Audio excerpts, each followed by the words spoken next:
right.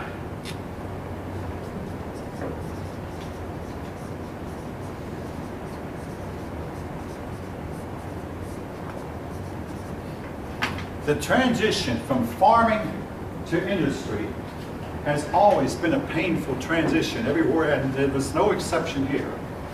The Industrial Revolution was basically where that factories replaced the farm as a place of employment and was to remain so for generations. Now, most of you may never see the inside of a factory.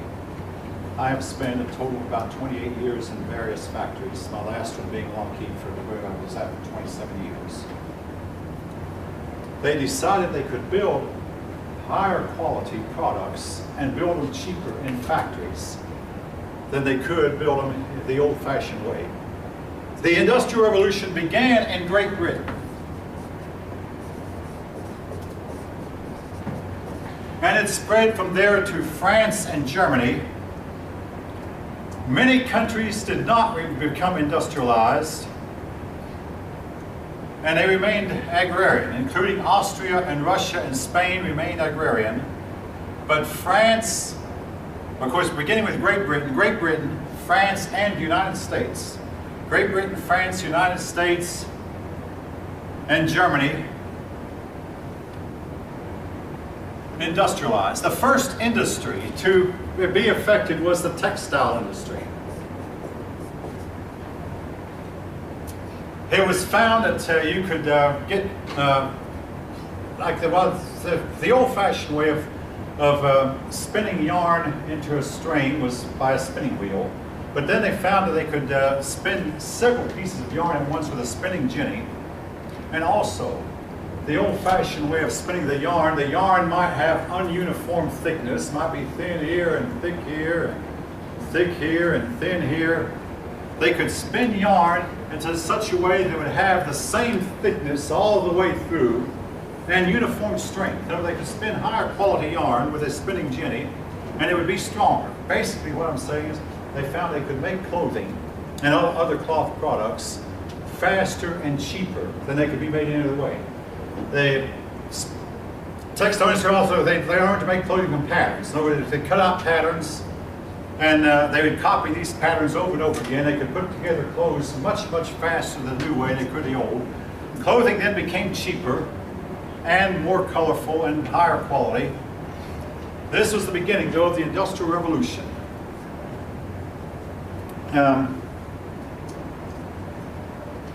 Oh yeah, the power loom. In other words, to get this cloth together, they used to use the old-fashioned loom, but then they discovered a power loom that could basically put the cloth together much, much faster than it had been done the old-fashioned way. Better dyes were invented also. You had the factory system. Again, this was painful because factories, it was said that while mankind was eliminating serfdom, eliminating slavery, then comes the factory system and enslaves man more than he'd ever been enslaved before. In the old way, you got up whenever you felt like it and got in the field and worked your field when you felt like it, came in to eat when you felt like it, took a break when you wanted to. With a factory, a big whistle would blow and everybody would start work. The ones who were late got their pay knocked. And you didn't take a break until your boss said, okay, you take a break. And you stayed there until your boss said you were done. There was and the wages at first were extremely low. And again, this was to lead to problems. The Industrial Revolution, like I say, began in a small country, Britain, spread to the United States, which is a large country. At first, a lot of the factory work was done by young girls, young women. But eventually they hired men. Again, oftentimes for as lower wages they could get away with paying.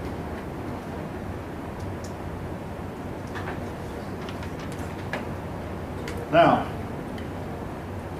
this little carving you see on page 551 is a very famous carving about women doing work that was normally before this done by man. Here you see a woman working in a coal mine, and she cannot stand up, so she's pulling a what amounts to a truck, pulling a truck. And another woman, and in both cases they are chained to the truck that they're pulling. indicating that they were actually being treated worse than slaves. Women and children were working the mines, working long, long hours a day. Now, I want to state, folks, it's on the records. The 1870 census shows my great-grandfather, William Wallace Cunningham, 10 years old, working at the woolen mill there in Cadiz. And the last count I had, that woolen mill is still standing. It's been abandoned. He was working for pennies a day.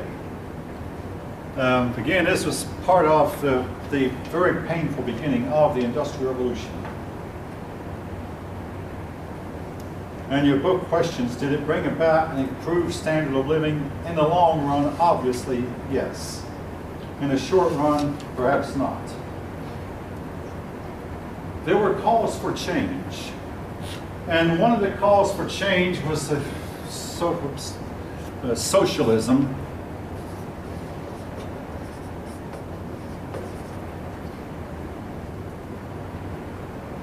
The factory system left a lot of people in deep poverty, hopeless poverty.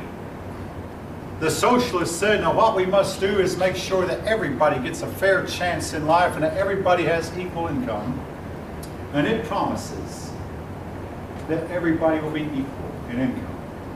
If somebody earns more than others, take his excess from him and redistribute that excess among the poor. Now, I want to jump ahead a little bit. Socialism has been tried and is still being tried. And I challenge anyone to find an instance where it has actually worked better than capitalism has. And that may be a matter of opinion. Socialism was to lead to fascism, Nazism, and communism, some of the most evil forms of government on the earth. But the idea was behind, so it is, we can create heaven here on earth. We can create a society where everybody is working, nobody is out of work, and everybody receives equal pay, and nobody gets ahead of anybody else. Nobody lags behind anybody else. And the result is wars would end. Everybody would be happy, healthy, and live long. That's what it promised. Equality. Unions came on the scene.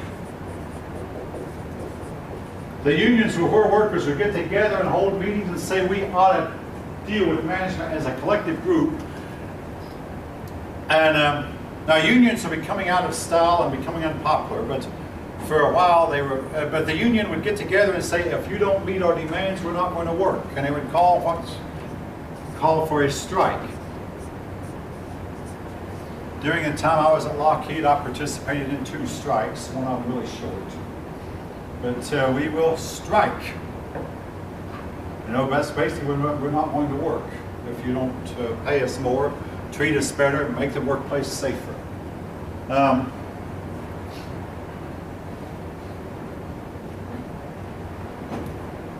Inventions, new inventions came on the scene, particularly electricity. Now, all my life I was taught that Thomas Edison invented the light bulb.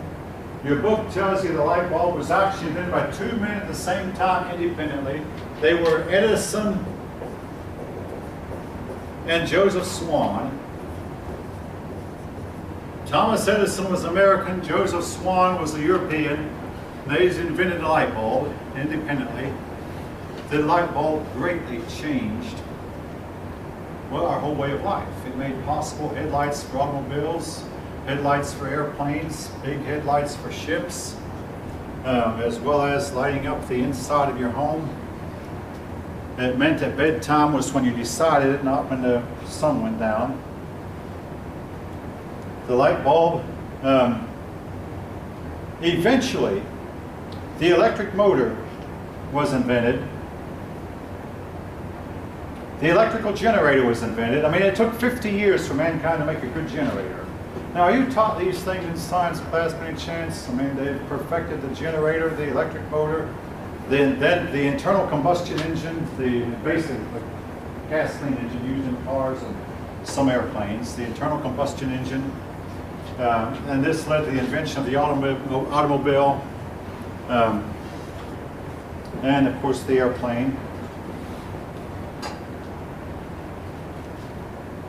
I must mention, and I will close, two more.